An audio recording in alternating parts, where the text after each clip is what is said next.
Assalamualaikum warahmatullahi wabarakatuh. Nama saya Ilman, NIM 206500078, kelas C. Di sini saya akan mereview materi mikrokontroler.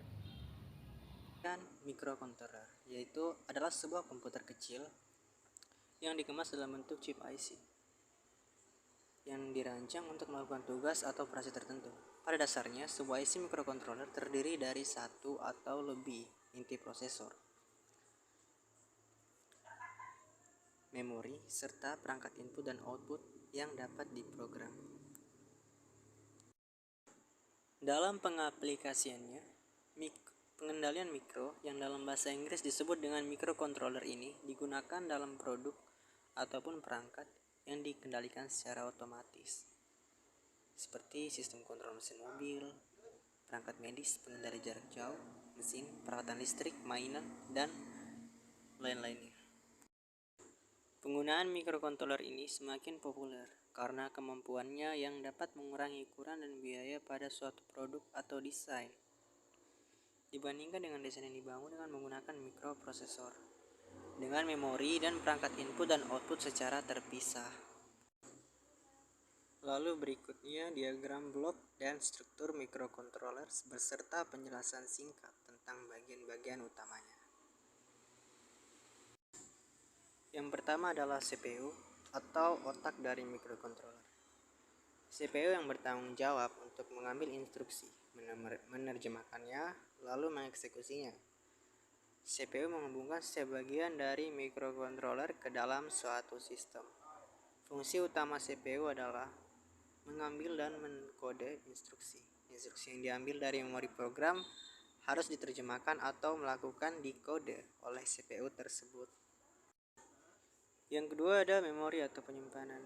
Fungsi memori dalam microcontroller sama dengan mikroprosesor. Memori ini digunakan untuk menyimpan data dan program. Sebuah microcontroller biasanya memiliki sejumlah RAM dan ROM atau memori flash untuk menyimpan kode sumber program. Yang ketiga ada port input atau output paralel yang digunakan untuk menghubungkan berbagai perangkat seperti LCD, LED, printer, memori, dan perangkat input atau output lainnya ke microcontroller.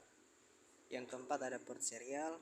Port serial menyediakan berbagai antarmuka serial antara microcontroller dan peripheral lain seperti port paralel.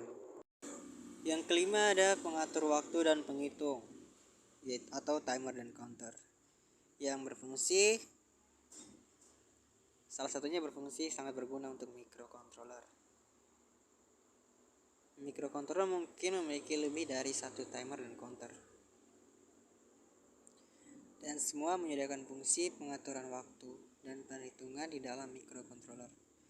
Operasi utama yang dilakukan di bagian ini adalah fungsi jam, modulasi, pembangkitan pulsa, pengukuran frekuensi, osilasi, dan lain sebagainya.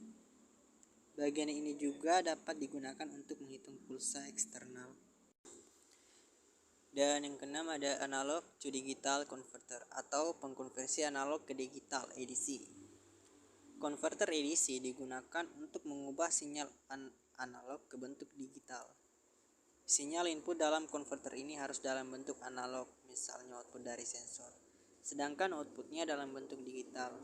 Output digital dapat digunakan untuk berbagai aplikasi digital, seperti layar digital pada perangkat pengukuran. Yang ketujuh ada digital to analog converter atau pengkonversi digital ke analog atau DAC. DAC melakukan operasi pembalikan konversi ADC. DAC mengubah sinyal digital menjadi format analog. Ini biasanya digunakan untuk mengendalikan perangkat analog seperti motor DC dan lain sebagainya. Yang kedelapan ada kontrol instruksi atau interrupt control. Kontrol interupsi atau interrupt control digunakan untuk menyediakan interupsi atau penundaan untuk program kerja. Penundaan dapat berupa eksternal atau internal. Yang kesembilan ada blok fungsi khusus atau special functioning block. Beberapa microcontroller yang hanya dapat digunakan untuk beberapa aplikasi khusus, misalnya sistem robotik.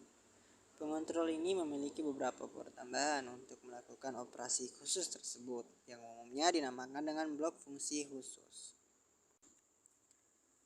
Dan ada keunggulan dan kelemahan mikrokontroler. Keunggulannya yaitu bertindak sebagai mikrokomputer tanpa harus ada komponen digital tambahan lainnya. Dapat mengurangi biaya dan ukuran sistem karena integrasi yang lengkap dalam sebuah mikrokontroler. Penggunaan mikrokontroler sederhana dan mudah untuk memecahkan masalah dan pemeliharaan sistem. Sebagian besar pin dapat diprogram oleh pengguna untuk melakukan berbagai fungsi. Mudah untuk menghubungkan port RAM, ROM, dan I/O tambahan. Waktu yang diperlukan untuk melakukan operasi itu rendah.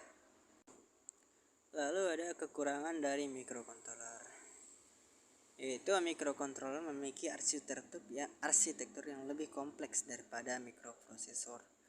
Hanya melakukan eksekusi dalam jumlah terbatas dalam waktu yang bersamaan. Kebanyakan hanya digunakan dalam peralatan-peralatan mikro atau yang kecil. Tidak dapat terhubung dengan perangkat yang berdaya tinggi secara langsung. Jadi kesimpulannya, mikrokontroler itu sebuah komputer kecil yang dikemas dalam bentuk chip IC yang dirancang untuk melakukan tugas untuk mengeksekusi operasi tertentu dan mempunyai beberapa kelebihan serta kekurangan seperti pada slide sebelumnya.